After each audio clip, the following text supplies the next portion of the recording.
বীর মুক্তিযোদ্ধা lieutenant colonel অবসরপ্রাপ্ত শরীফুল হক ডালিম রচিত স্বৈরাচারী আওয়ামী সরকার কর্তৃক নিষিদ্ধ ও ইতিহাসের অজানা অধ্যায় যা দেখেছি, যা বুঝেছি, যা করেছে থেকে আজ পাঠ করছি ৭৮তম পর্ব।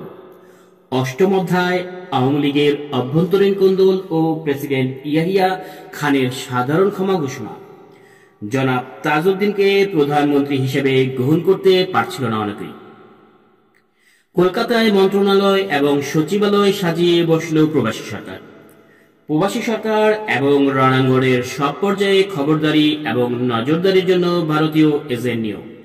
খন্দকার মোস্তাক থিয়েটার রোড ছেড়ে সার্কাস অ্যাভিনিউতে পররাষ্ট্র মন্ত্রণালয় সরিয়ে আনেন।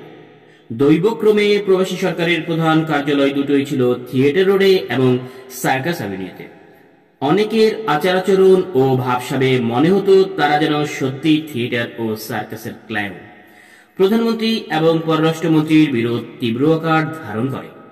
খন্দকার মোস্তাক ভারতীয়দের কাছে হয়ে ওঠেন চোখের বালি। গুজব ছড়িয়ে পড়ে খন্দকার মোস্তাক নাকি সিআইএ এর যোগসাজশে শেখ মুজিবের সম্মতিক্রমে পাকিস্তান সরকারের সাথে সমঝোতার চেষ্টা করেছেন। সেই সময়ে হঠাৎ করে প্রেসিডেন্ট ইয়াহিয়া খানের সাধারণ ক্ষমা ঘোষিত হওয়ার গুজবটি কিছুটা বিশ্বাসযোগ্যতা পায়। সাধারণ ক্ষমা ঘোষণার সব মশলের আলোড়ন সৃষ্টি হয়। যুদ্ধে যোগ দেবার পর একটি জিনিস দেখে বারবার আমাকে অবাক হতে হয়েছে। যেখানেই গেছি দেখেছি আত্মপ্রত্যয় আর মানসিক দৃঢ়তায় ভোরের সূর্যের দীপ্তি নিয়ে হাজার হাজার তরুণ প্রশিক্ষণ নিয়ে মুক্তিযুদ্ধে যোগ দেওয়ার জন্য ঘন্টার পর ঘন্টা হাসি মুখে লাইন করে দাঁড়িয়ে থেকেছে। নির্বাচিত না হতে পেরে আত্মতৃপ্তির ব্যথা নিয়ে ফিরে যেতে হয়েছে অনেককেই। যুব শিবিরে অপেক্ষা করেছে তারা দিনের পর দিন কখন জীবন দেবার ডাক আসে। যেখানেই গেছি সবাই আমাকে ঘিরে ধরেছে।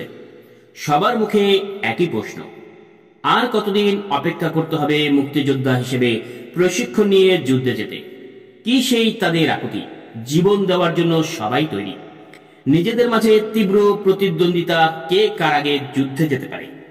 কি সহজভাবে যুদ্ধের ভয়াবহতা তাকে তুচ্ছ করে তারা সংগ্রামে যোগ দিতে আগ্রহী। তাদের দেশপ্রেম, আত্মত্যাগের স্পৃদ্ধা, আন্তরিকতা আমাকে মুগ্ধ করেছে। রিক্রুটিং সেন্টারগুলোতে তরুণদের লাইন দেখেই আমি বুঝেছিলাম এই নিবেদিত প্রাণ তরুণদের রক্ত বিফল হবে না। কোনো শক্তি কিংবা সময়ের দীর্ঘতা কোনো কিছুই তাদের রুখতে পারবে না। বাংলাদেশের স্বাধীনতার সূর্য তারা ছিনিয়ে আনবে। এমন স্বতঃস্ফূর্তভাবে যুদ্ধে যোগ দেবার স্ত্রীরা পৃথিবীর অন্য কোনো জাতির স্বাধীনতার ইতিহাসে নেই। গণচীন, রাশিয়া, প্রাচ্য ইউরোপীয় দেশগুলোর কারোই ইতিহাসে এমন দৃষ্টান্ত রাখতে সক্ষম হয়নি। বেশিরভাগ দেশে জাতীয় মুক্তি সংগ্রাম সংগঠিত হয়েছে ব্যাপক রাজনৈতিক ও সামরিক প্রস্তুতির পরিপ্রেক্ষিতে।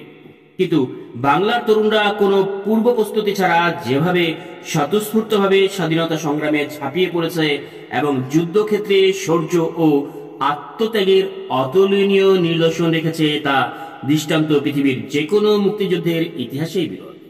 এই সত্য আকাশের সূর্যের মতো উজ্জ্বল এক অনন্য ইতিহাস সৃষ্টি করেছিল বাংলাদেশের অকুতভয় বীর মুক্তিযোদ্ধারা। যদি কোনো দল বা গোষ্ঠী এককভাবে মুক্তিযুদ্ধের সব কৃতিত্ব কিংবা জনগণের বিজয়কে নিজেদের বলে দাবি করে, তবে সেটা হবে ইতিহাস বিকৃতির কদর্য প্রচেষ্টা এবং চরম ধৃষ্টতা। দীর্ঘদিনের শোষণের তীব্রতাই আমাদের জাতীয়তাবোধ তীব্র করে তুলেছিল, আর সেই তীব্রতাই মুক্তিযুদ্ধের মাধ্যমে দেশকে স্বাধীন করে তোলার প্রত্যয়কে দৃঢ়তা দান করেছিল। জাতীয় শোষণ থেকে সার্বিক মুক্তি পাওয়ার চেতনায় জনগণ এবং তরুণ সমাজকে শুরু থেকে শেষ পর্যন্ত মুক্তিযুদ্ধে শক্তি ও প্রেরণা জুগিয়েছে। তাদের নিঃস্বার্থ আত্মত্যাগের ফলেই অর্জিত হয়েছে স্বাধীনতা। তাই মুক্তিযুদ্ধ ও স্বাধীনতার সব কৃতিত্বের দাবিদার সার্বিকভাবে দেশের জনগণ এবং তরুণ যোদ্ধারা, কোনো ব্যক্তি বিশেষ অথবা দল নয়।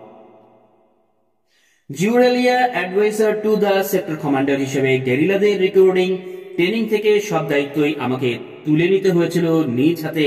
গেরিলা বাহিনীর প্রশাসনিক এবং অভিযান নিয়ন্ত্রণ সংক্রান্ত দায়িত্ব ছিল বিশেষ কষ্টকর। গেরিলাদের থাকা খাওয়া সব ব্যবস্থা করতে হতো নিজ উদ্যোগে। শত শত মুক্তিযোদ্ধাদের এলাকা ভিত্তিক ভাগ করে তাদের দায়িত্ব সম্পর্কে আলাদাভাবে ব্রিফিং করা হতো। প্রত্যেক গ্রুপের জন্য অস্ত্রশস্ত্র, গোলাবারুদ এবং রাহা খরচের ব্যবস্থা করতে হতো আমাকেই। ছেলেদের ভেতরে পাঠানোর জন্য শত্রু বাহিনীর তৎপরতা ও চলাচল সংক্রান্ত সর্বশেষ খবরাখবর সংগ্রহ করতে হতো নিজেদের ইন্টেলিজেন্স নেটওয়ার্কের মাধ্যমে।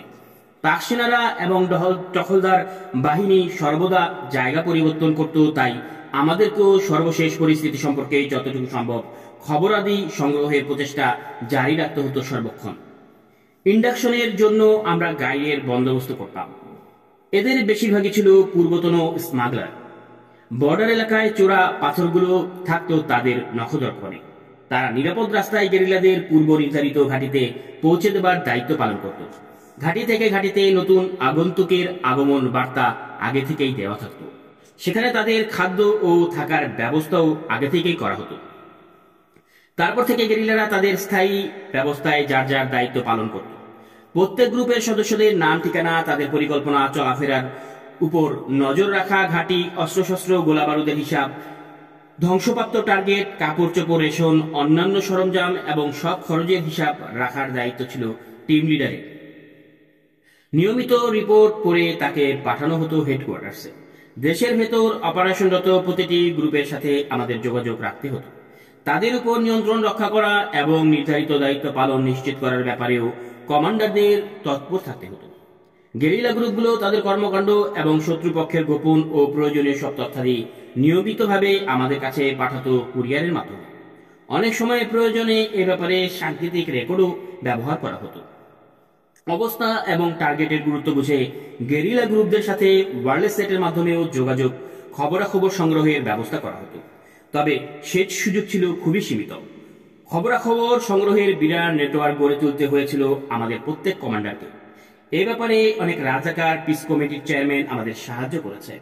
অনেকে পরোক্ষভাবে গেরিলাদের অপারেশনের সাহায্য করেছে।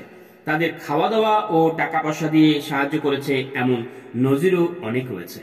অতএব যুদ্ধের সময় সব রাজাকার এবং সব পিস কমিটির সদস্য অথবা চেয়ারম্যানই যে মুক্তিযুদ্ধের বিরোধিতা করেছিল তা সত্য নয়। অনেকের ভূমিকা বরং ছিল প্রশংসনীয়।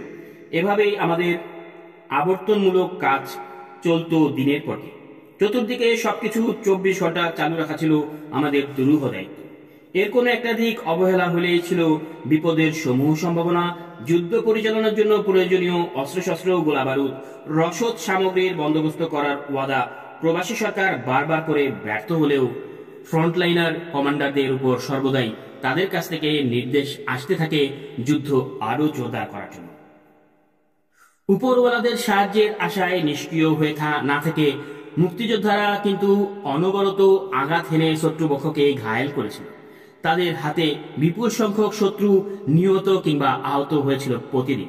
বন্ধ করে দেওয়া সম্ভব হয়েছিল তাদের মিল ফ্যাক্টরি, অচল করে দেওয়া হয়েছিল বিদ্যুৎ সরবরাহ এবং যাতায়াত ব্যবস্থা। নিজেরাও আত্মাহুতি দিয়েছিল অনেক। হতাহতের সংখ্যাও বেড়ে গিয়েছিল দিন দিন। কিন্তু মুজিবনগর সরকার কিংবা উচ্চ পর্যায়ের নেতৃবৃন্দের কাছ থেকে এই ত্যাগ ও বীরত্বের স্বীকৃতি কিংবা প্রশংসা তারা খুব একটা পাননি কখনোই। অবদ্ধ কারণে তাদের সাফল্যকে ছোট করেই দেখার প্রবণতাও স্পষ্ট ধরা পড়েছে বিশেষ ক্ষেত্রে। ফলে স্বাভাবিক কারণেই প্রবাসী সরকার এবং আর্মি হেডকোয়ার্টার্সের হোমরা চুমরাদের প্রতি মুক্তিযোদ্ধারা ছিল প্রবল ক্রুদ্ধ।